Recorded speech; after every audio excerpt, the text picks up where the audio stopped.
22 अरबपति परिवार को 16 लाख करोड़ माफ़ कर दिया जाता है, लेकिन किसान आज आत्महत्या कर रहा है, उसकी ऋण माफ़ी नहीं होती। वो सोशल सेक्टर में जितने काम किए आज तो केवल बात ही हो रही है, कोई ज़मीन पे उतर नहीं रहा। चर्चा तो वो होनी चाहिए, जो मेन इशू है, जो जनता को तंग तबाह कर रही है, उस पर चर्चा का है।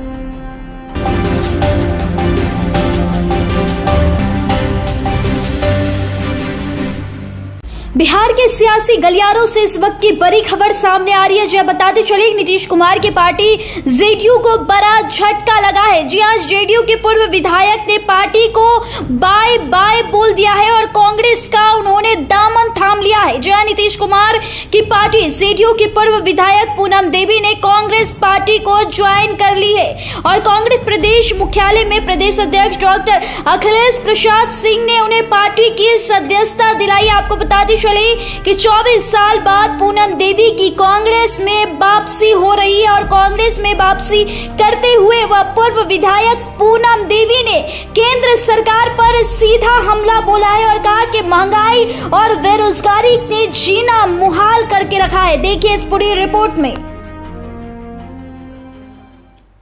गिरिराज जी का तो नहीं पता है, लेकिन राहुल गांधी के जो खानदान है वो इस देश के स्वतंत्रता आंदोलन में भाग लिया था। ब्रिटिश हुकूमत से आज़ाद कराने में पंडित नेहरू जी 8-9 साल जेल में बंद रहे। भारतीय जनता पार्टी की स्थापना, जिसमें आदरणीय गिरिराज जी काम करते हैं, आज़ादी के बाद हुई है। उनको क्या मालूम है इस देश के इतिहास के बारे में?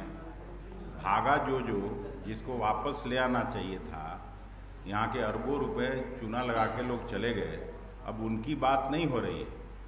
देश में 22 अरबपतियों का 16 लाख करोड़ रुपया माफ़ कर दिया गया, इस पे चर्चा नहीं होती है।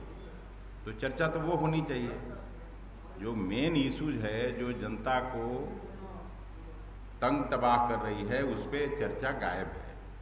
बेरोजगारी दर में भारत अभी छोटे छोटे मुल्क, जो गरीब मुल्क हैं, श्रीलंका हो, पाकिस्तान हो, बांग्लादेश हो, उससे भी ऊपर चला गया, उसकी बात नहीं होती है। महंगाई ऐसी बढ़ी, कमर तोड़ महंगाई है कि गरीबों के थाल से दाल सब्जी तक गायब है, उसकी चर्चा नहीं हो रही।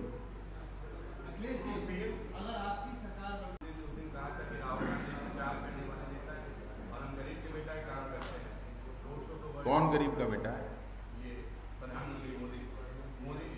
मोदी जी गरीब के बेटा हो सकते हैं, बट अब अभी तो दुनिया भर के धनवान उनके दोस्त हैं। अभी मैं अपने बात में कहा ना कि 22 अरबपति परिवार को 16 लाख करोड़ माफ़ कर दिया जाता है, लेकिन किसान आज आत्महत्या कर रहा है, उसकी ऋण माफ़ी नहीं होती है। हम लोग तो कम से कम उस सरकार में मनमोहन सिंह जी में मंत्री थे, आपको अगर याद होगा, आप तो थोड़ा बच्चे होइएगा, नहीं याद होगा, उस बात का भी काफ़ी समय हो गया, लेकिन 72,000 करोड़ रुपए का लोन माफ़ी हुआ था स्मॉल एंड मार्जिनल फार्मर्स का। तो कांग्रेस पार्टी जब भी हुकूमत में आई है, किसानों के खेत खलिहान और गरीबों को आगे रख के पॉलिसी बनाई है। मनरेगा जैसा काम हुआ बड़ा, राइट टू इन्फॉर्मेशन हुआ, राइट टू फूड का बिल पास हुआ। हम लोग सोशल सेक्टर में जितने काम किए, आज तो केवल बात ही हो रही है, कोई ज़मीन पे उतर नहीं रहा। एनीवे, आप सब लोगों को फिर से धन्यवाद। कार्यक्रम में जाना है, अब यहाँ से भागूंगा। Thank you.